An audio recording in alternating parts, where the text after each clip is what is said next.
G'day everyone, welcome to the Unbox Your Gift podcast. I'm your host, Rita Joyan, and this podcast is all about how to turn your passion into a profession.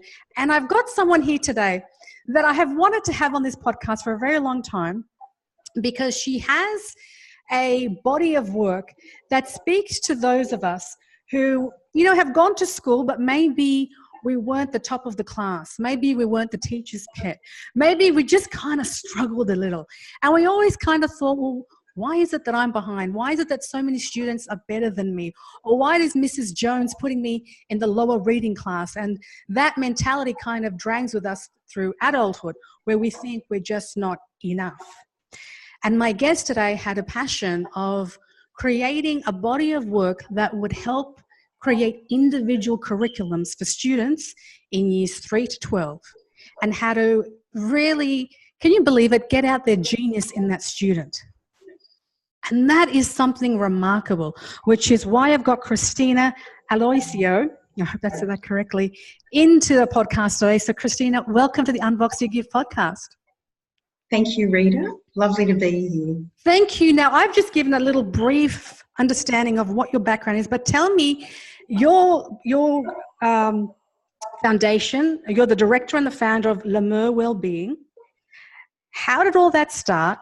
What instigated this new frontier of teaching that you do? Yes, from a young adolescent, my vocation I always knew was to teach.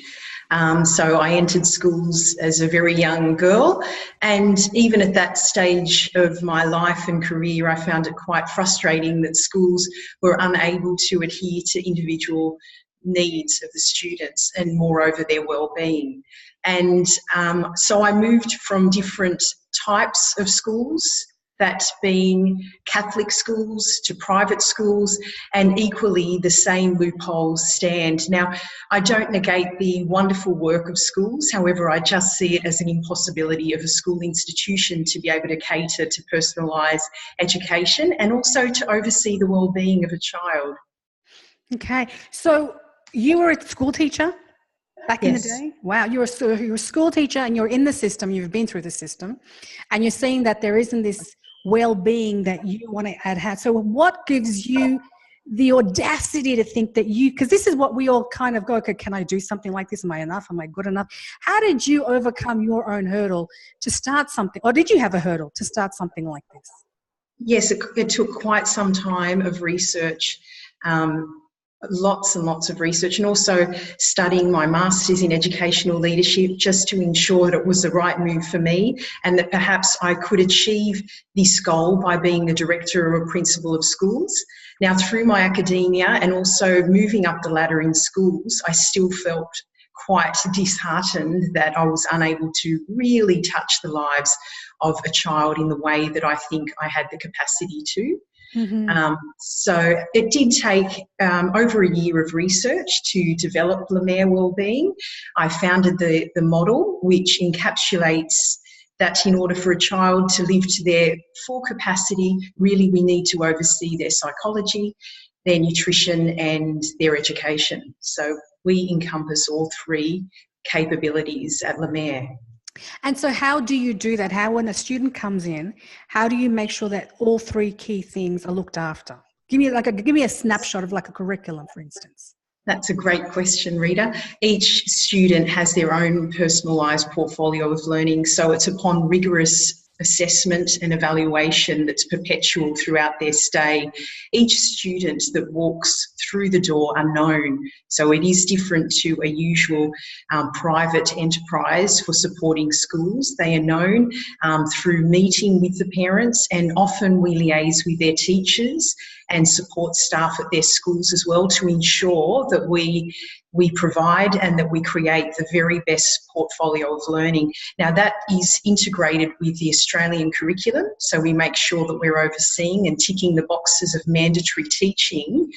In addition to that, we do offer complementary wellbeing classes for students, and that involves student yoga, nutrition, and some positive psychology classes as well.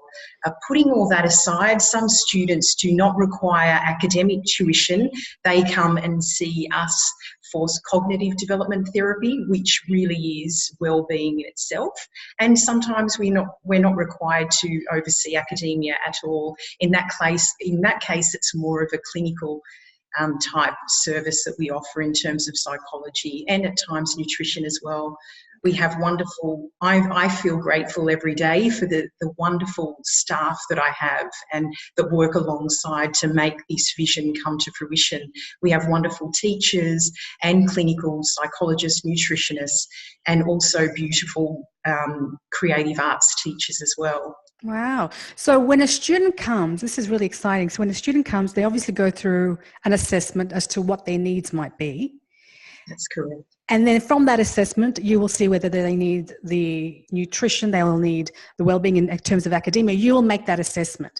Have you ever had a student that needs academia or needs cognitive therapy, and they've just said, listen, you think I need that, but I don't. Have you ever had that challenge of a student saying, I don't want what you think I need? Yes, often that does happen at times. I think as long as the parents are in partnership with us, we overcome that hurdle with ease. We often find that it's a very gradual step. So I can't stress enough the importance of parent partnership. If they're on our side, then we can very easily oversee those hurdles. And often in those cases, students are seeing us during school time. So we look at the school and provide permission from the school to have them see us during school hours to ensure that they really are, they're in a quiet space, and they're also where they're not in any way feeling threatened or shy, perhaps, at the idea of being supported. Most of the time, with humility, we're able to get there as the staff that we are when we see the children. So I think in majority of cases, and again, the importance of the parent support as well, we're able to make that journey and to provide that support that they really require. So at what point, because this is really interesting, Christina, at what point does a parent, would they realize that their children would need extra support in one of those pillars, like the nutrition or their well-being in terms of their physical aspect or in terms of academia? I mean, obviously academia is like, you need maths tuition or you need English tuition, like that's normal. But how would a parent come to realize that they would need a school like yourselves, like supplementary support like yourself? Most of the time, I would say perhaps 95% of the time, it's referrals. So it could be a conversation on a digital platform, let's say, where parents reach out to other parents to ask for advice on where to go, where can I go? And in many cases, it's a referral.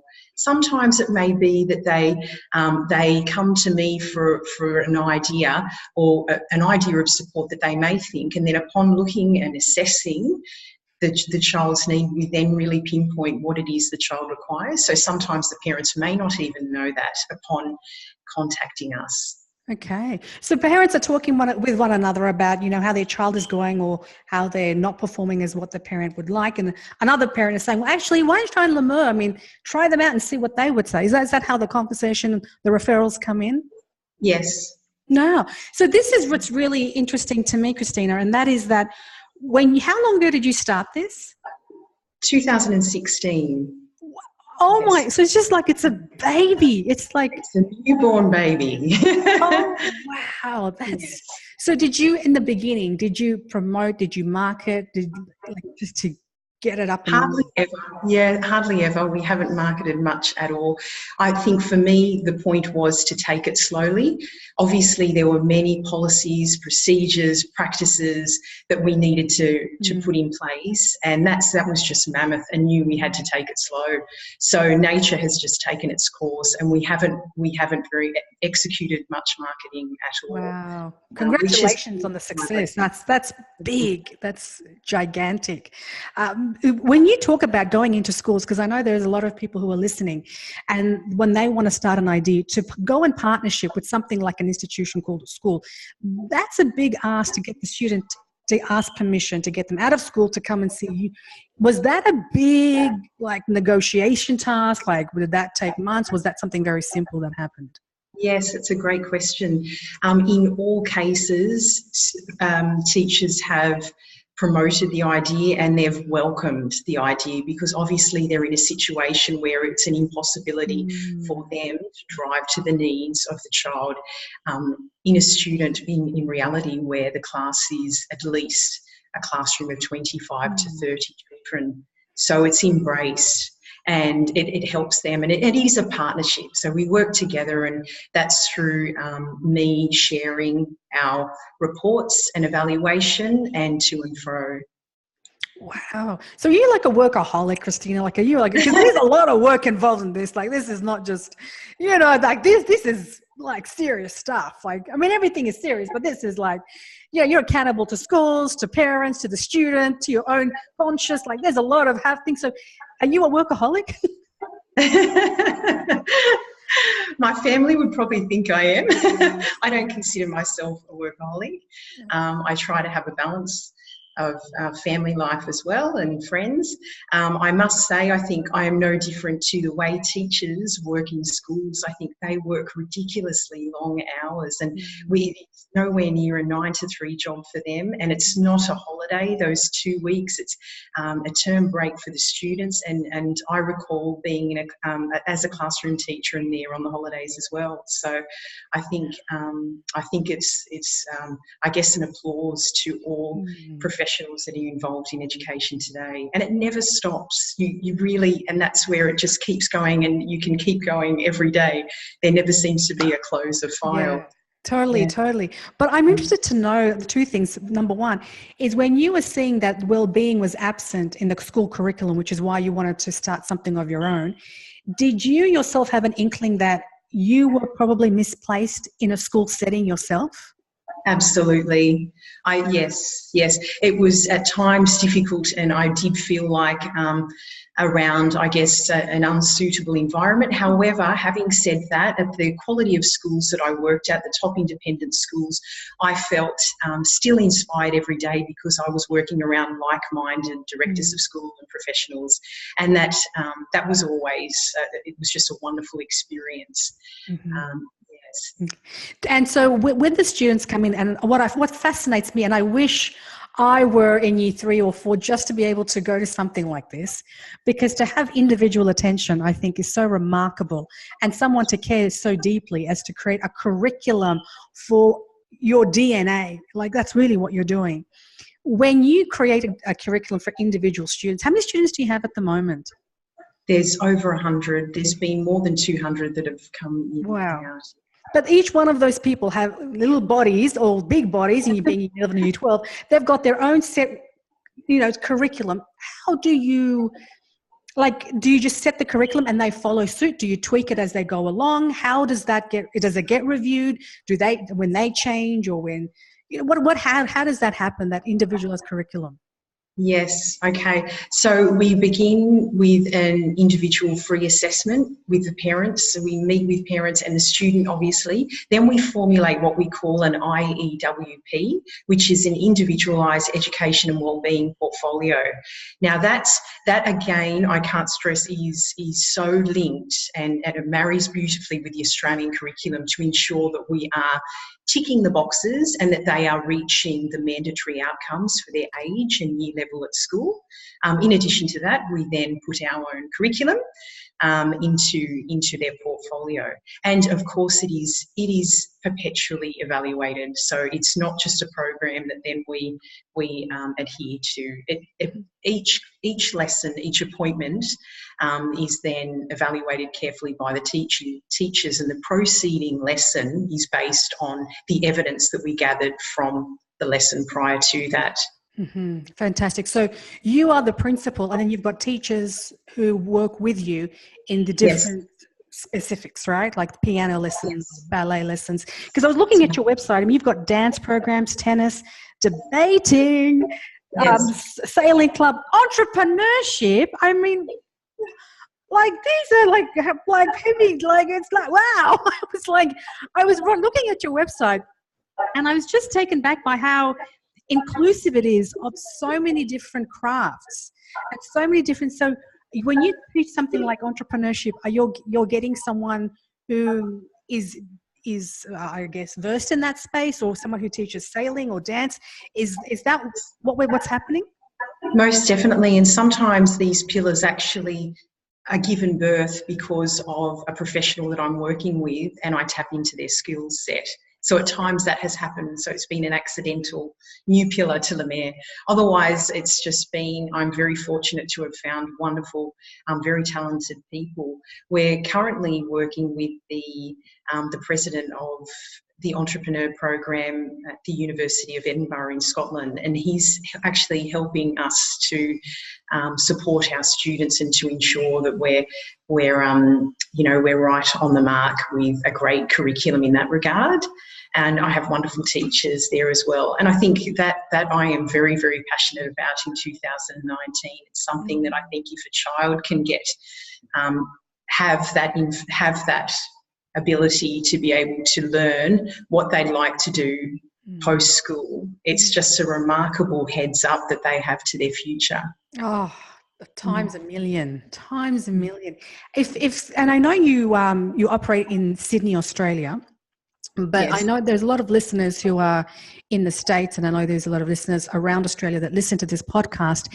If they're listening to this and thinking, I would love my niece, my child, my cousin, to be able to somehow be involved with Le Maire or have that free assessment, like, is there a way in which they can? Yes, definitely. So our head office is in Drummoyne. We do operate in the eastern suburbs. We are in Waverley. We also have the option of, we've opened up a space of home tuition and online tuition as well this year to ensure that we're not limited to our physical space, and we can reach as many students as we can nationally. Yeah. Fantastic. So we can actually access your work and your different spheres of specifics via the online system, right? Yes. Mm-hmm. Now, is there any, just for any parent who might be asking this question, is there a major drawback from doing this online versus face-to-face? I think if you would have asked me that question 6 months ago, I probably would have said yes. However, the way of the world now, I think it really is a gift that we're able to reach people that are so far away, and that can only be an advantageous, I guess it's an advantage for us. So I can't, obviously there is nothing like a face-to-face meeting, but having said that, all material is given to the child, and it is still a face-to-face, a digital one, so be it, but at least it's that as an option rather than just not even having the opportunity at all. Sure. And it's interesting because I know my sisters and brothers, and they really give their kids maths and English tuition because that's what the school says, they need to work harder on this or that. Do you guys also provide, I know you said academia before, but it's specifically maths, it's specifically English, because those are the flavors of the century to be good at. Do you guys offer tutoring in that as well? Yes. We actually do start at preparatory years, so at 3 years old. We have students and parents that have chosen to spend to, I guess, provide the opportunity for their preparatory student to be with us a day as opposed to in a preschool, because again they're running an academic portfolio the entire day, so the whole day is personalised. We tap into their likes. I believe learning should be fun, it should be exciting, it should be creative, and we as educators need to delve into students and encourage them to be creative and critical thinkers, and I believe that does start in preparatory years. So we tap into their interests as well. So we have preschoolers that may be studying science in a day, or if it's history, depending on their likes. So all subject areas we cover, and like I said, starting at prep years all the way to year 12. And in fact, we have just started tertiary. A couple of tertiary students have asked for support as well, which seems to be going well. Fantastic. And when we talk about Le Maire Wellbeing, do you refer to yourself being a school or institution? What's the title that you guys give yourself? Yeah, I would say it's a private organisation. So I see us as a private enterprise and a partner to as many as many organisations as we can where we can enhance whatever it is, the service that they're delivering. For example, we're working in the field of family law as well, where I see such a great loophole there with children going through divorce and separation, and there is so much going on with the parents that it becomes very difficult to oversee the needs and to tap into the life of a child. Now, predominantly the life of a child is their little school life, and that's where our expertise and our experience of school life can very much benefit and support the needs of these children. So that's brilliant, because family law, that's just looking to assist the child in that transition of the separation that's happening in the family, and then you assisting the child in their school every day. Is that what it is? Just getting them acquainted and grounded? How are they going? What's going on in their life? How is it for them at school? And so that's from an academic, we pinpoint their academic loopholes and their well-being as well, just to make sure that they're moving along smoothly, and that obviously the transition into their new life, their new family life, will be as seamless as possible. Okay. Okay. What I wanted, that's just brilliant. But what I want to do is I want to go back before 2016 first of all, why Le Mer? What does Le Mer mean? La Mer is the sea. Sorry, La Mer. Sorry. I'm so not French. No. Yes. And what does it mean? Yeah, I guess for me the sea is it encapsulates everything of what I think flows smoothly, flows effortlessly, is perfect in its imperfect way. So. Okay, beautiful. Thank you. No, it's just interesting how we choose the words we do. I mean, unbox your gift. It's something that means something to me. Is Le Mer does to you. I got it. I'm getting there. So now tell me, I want to go back pre-2016, before Le Mer started, and I wanted to talk about where you were at, because our listeners are going, this is brilliant. Obviously, it's taken a life of its own, and it's expanded in a way and you've included things that you kind of it's happened in the flow of things, as the name suggests in Le Mer. When you were looking at, when did you think about having an idea like this? Like, when did that first idea, when did it kind of peak for you? Yes, I think whilst I was working at Pymble Ladies College, I started to write, and this was in conjunction with my master's, an action research project based on how do we bring wellbeing into the classroom. So that's how it came about. During that time, I developed a theory of learning called Create Appreciation of Learning, which is part of our curriculum that we offer to our students. So I think it really was at that point, and then henceforth I created the Le Mer model, being a trilogy of nutrition, psychology and education. I wrote a very short book, a manual for our students called The Science of Positive Psychology, Student Performance and Wellbeing. And as they say, the rest is history. Wow. So it all started off with your master's? Yes. And what year was that? Yeah, so that was 2015. Oh my goodness. So Apex. Yeah, so I studied a little bit before then, but the apex point, I think, where it was really sinking in to me, I think it was probably 2014, 2015. So you've got this idea, you've created your own learning system. And by the way, can you talk me through that learning system that you created? Yes, Create Appreciation for Learning. Create is an acronym for C, communicator, R, researcher, E, evaluator, A, artist, T, technologist, and E, excursionist. So it's, I guess it's like that old De Bono's hat, really, where each child is able to wear a different hat each time they arrive at adolescence. So it could be that they're, for example, the excursionists, they're going to delve into their learning. It may not mean that we take them to Germany if they're studying Germany, but it's about living and breathing Germany in their learning process.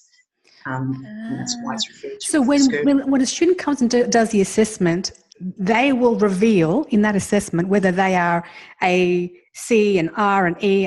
Is that what it is? Not necessarily. A good question. We try to engage them in each of those aspects of learning, and it depends on the learning task at hand. So it's more about developing the lesson and then saying, let's tap into technologies for this particular task. And we try to make a variety of learning experiences for every student. Okay. I could go into this for like a lot deeper, but I got to stay on track here. Okay, I got to stay on track. So it's 2015, and then you've had the idea, you've created your own learning system, Create, and what has you thinking? So you now know that you need to start something on your own private organization.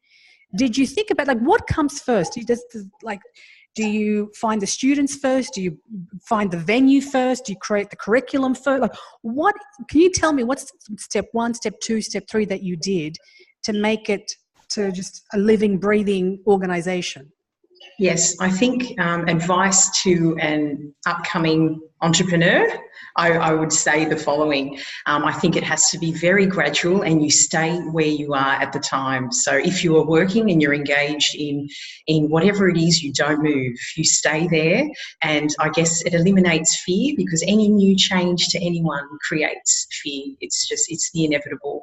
It's like the fear barrier. Mm-hmm. So we want to eliminate that as much as possible. Stay put where you are, and in your spare time you work hard at developing this new idea.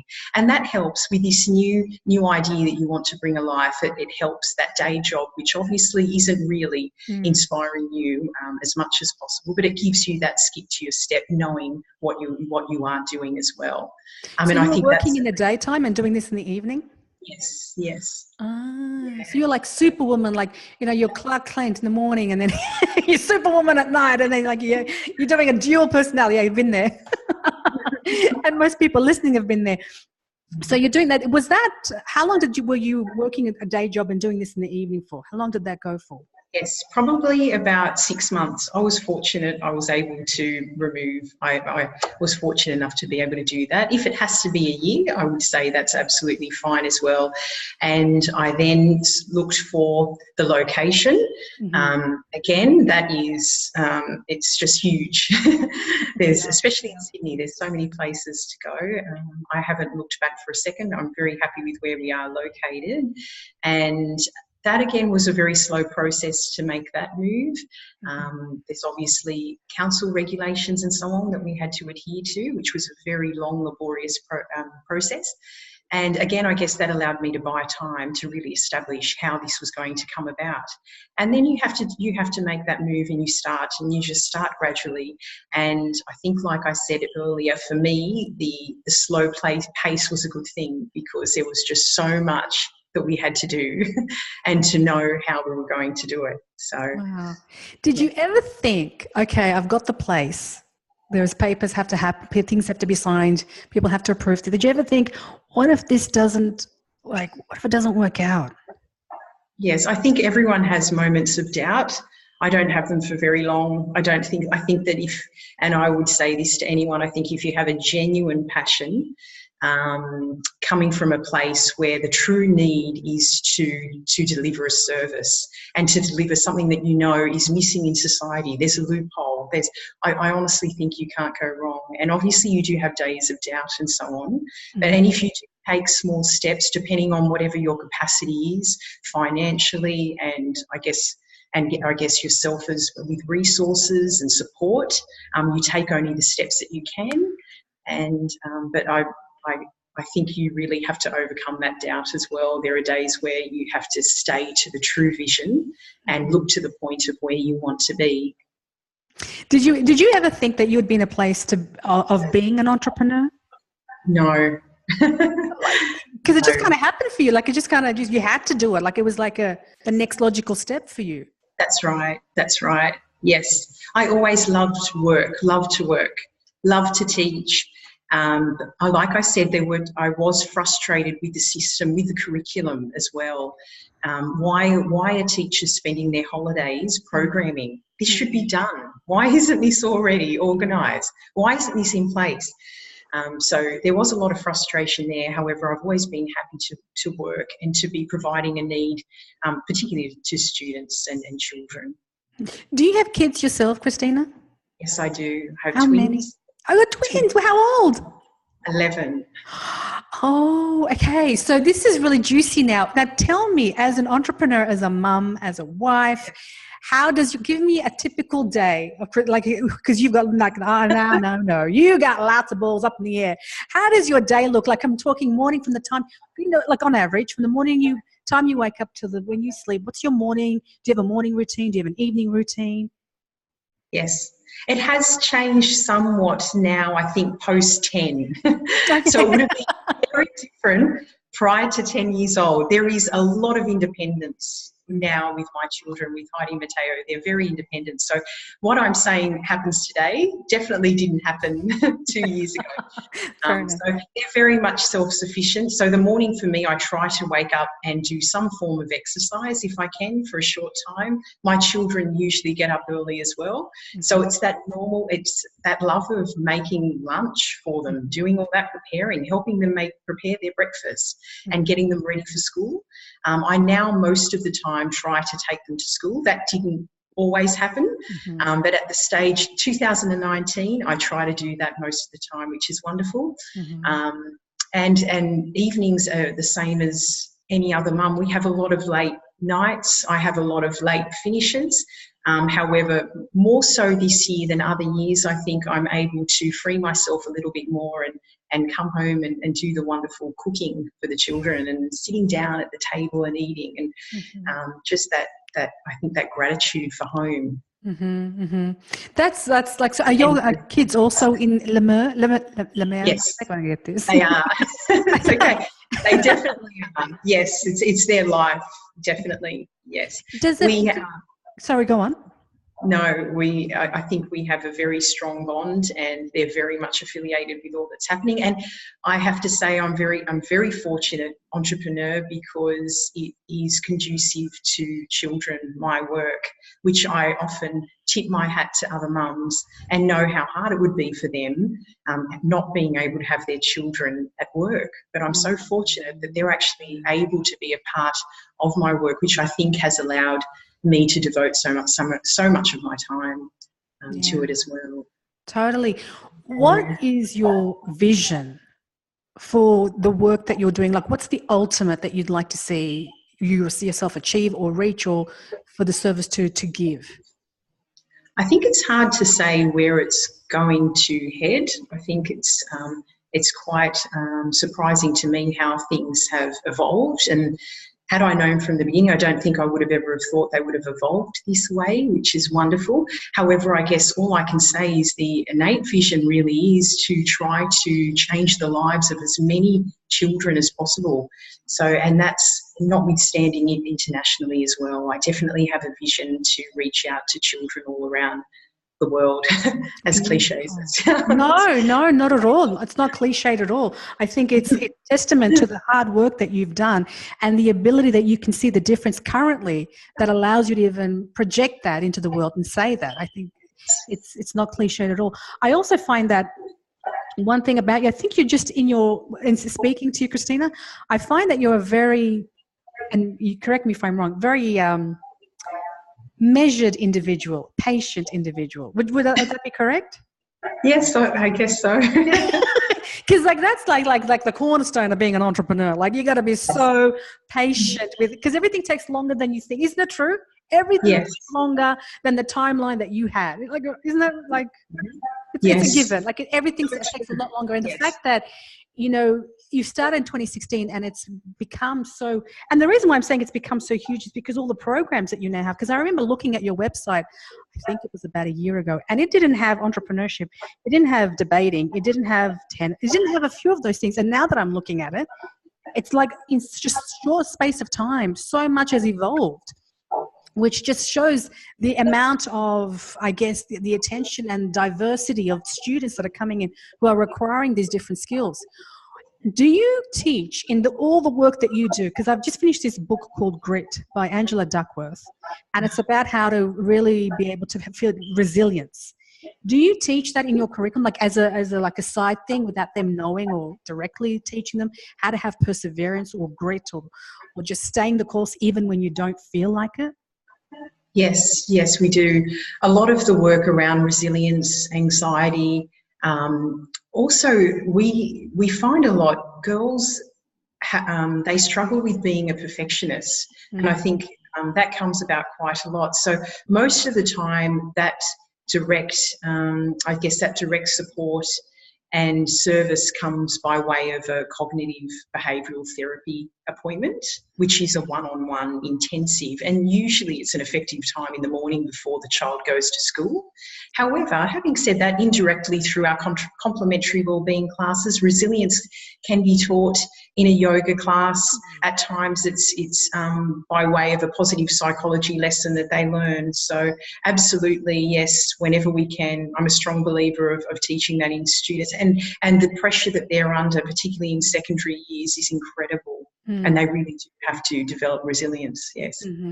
So in terms of yourself, I know that in the work that I do, I'm always in the background trying to challenge myself and upskill myself so that I can do what I do on the foreground.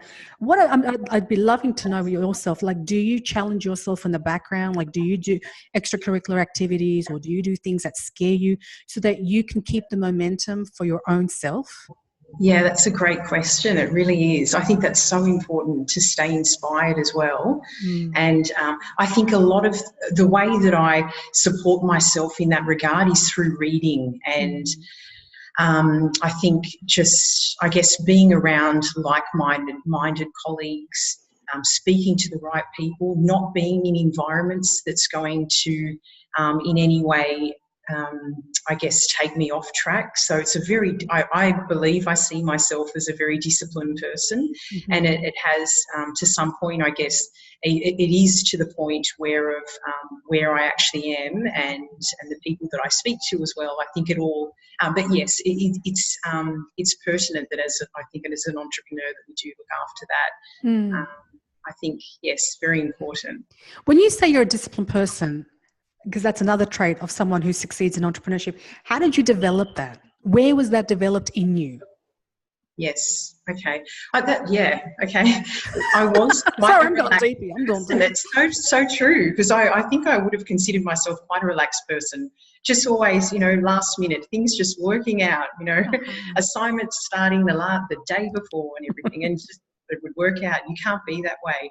And I think it's through just the tough love of what you have to do every day to get through. It's just, that's what you need to do in order to be able to achieve the goals that you want to achieve. So I think it's having the strong vision of your goals, to have that picture, paint that picture, have that canvas, and to know, and then yourself the only way to get there. And I think I guess it's really the Lemaire model within myself. I know bad nutrition will then affect my performance, and if I'm not in the right mindset, the psychology, I'm not going to be the best version of myself the following day. So, and the education is, I'm perpetually dedicated to academia as well.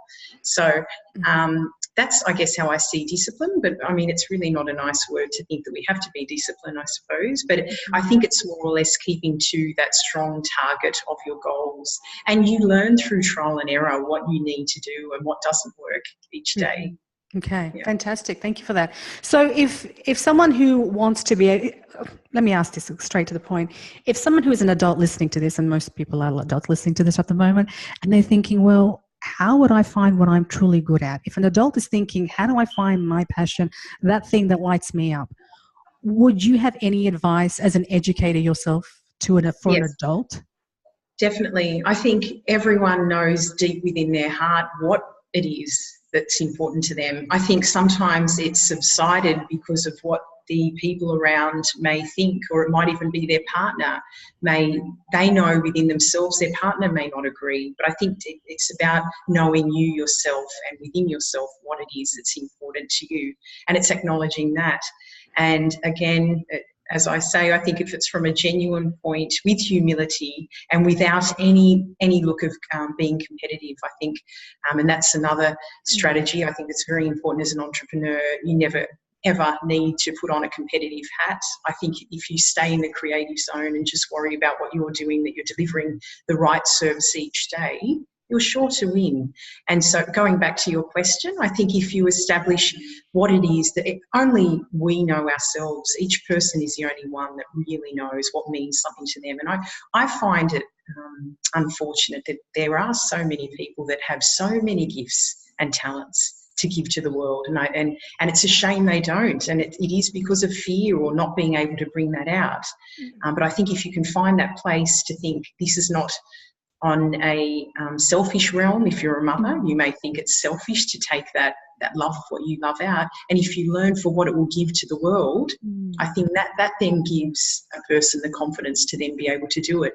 I believe, as speaking as a Christian, that I think that it's only our duty that we give our best to the world each day. So I think if you're looking at it at that frame of mind, I think a lot of the outside trigger points that would then possibly come in to negate your idea, I think they often subside. Well, here's a question, Christina. Has a mum or dad ever dropped their kids off, and you know in your heart of hearts, man, they shouldn't be an accountant, man, they shouldn't be a teacher, man, and have you ever wanted to interfere with the parent and say, listen, let's do an assessment. Let me sit you down.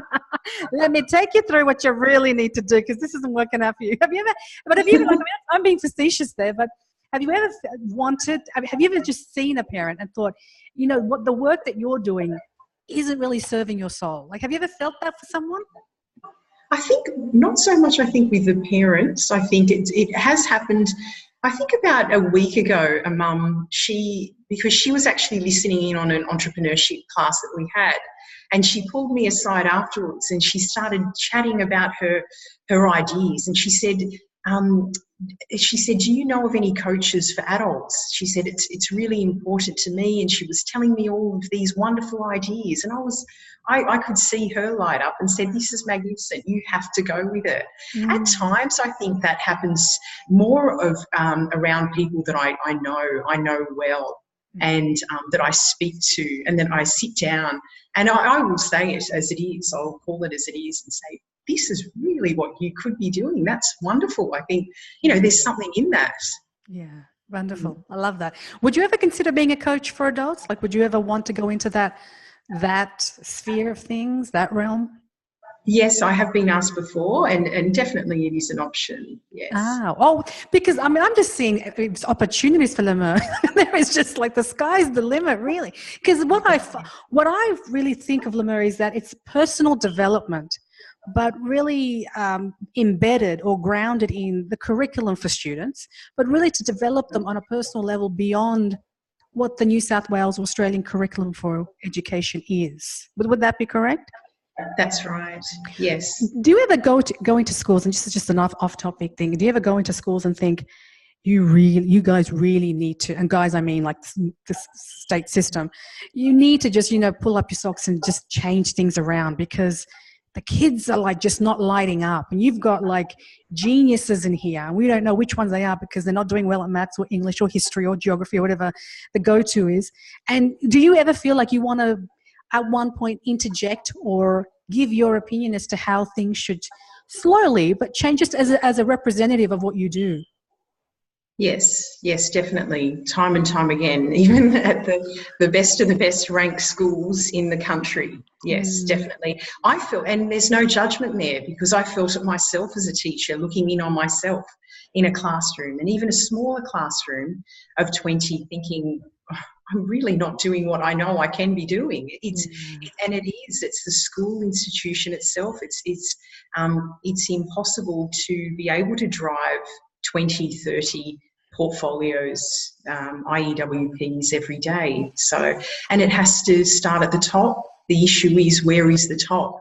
Because even as a principal of a school, they are under so much pressure to follow mandatory practices and policies, and even at that top of the school, they're perhaps unable to say, okay, let's give every student an IEWP. In a utopia world, that would be amazing, and I believe teachers would probably work less. It would not be any extra work for them, because I think they're working tirelessly. It's like, where are they getting? That's, which 100%. Again, no judgment. No, totally good. And the reason why I bring it up is because I had a student come to me who was in her 5th year of law school, and she said to me, I don't want to be a lawyer when I graduate. I said, so why did you do law? She said, well, I went to one of the best, schools in terms of, not money-wise, in terms of marks. They get the highest marks in the state. And so I got into law, and so I got the marks for them. But I don't want to do law. And I thought, if she had gone to someone like yourself, who could have just unraveled inside her, find what was that thing that lights her up, that would have just taken, like Rumi says, part of knowing is knowing what to ignore. Part of knowing is knowing what to ignore. And that speaks hugely to our passion, that when you know what's the distraction, you won't give time. There won't be a shiny object syndrome where you're looking for the shiny things because they take your peripheral vision, but you just stay like you have, on target to really achieving. And what I find most superb about what you're doing is because you're a living example of finding that thing that lights you up and teaching students to find that thing that gives them that same, I guess, illumination, that thing that gives their soul a reason to belong. And, Yes. and that I think your example is the strongest thing for Lemo. Just you being who you are, because you're not someone saying, do this, eat well, and then you're not eating well, or exercise, but then you're not exercising, or, try and improve yourself, but then you're not doing it. You are actually walking the talk. You're doing what you need to do. And so my last and final question to you, Christina, is if you had to do all of this again, and it's only been a short amount of time, but if you could do it all again, would there anything that you would change or improve for someone who is listening, who wants to maybe start their own thing like you have? Is there anything that you would do differently in the journey? What would I do differently? Let me think. Going back, I guess I could say to make sure that you have a very good, strong support group of people where you're talking the ideas out, even with friends. I don't think I so much did that as much as talking to my professional affiliates.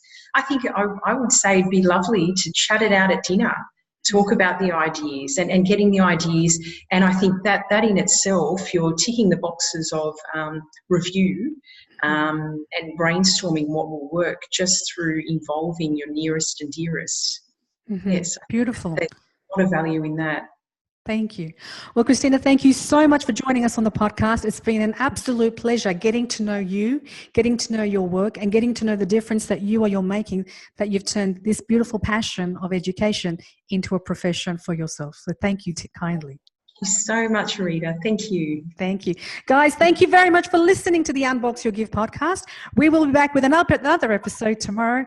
Till then, life is a gift. Let's unbox it.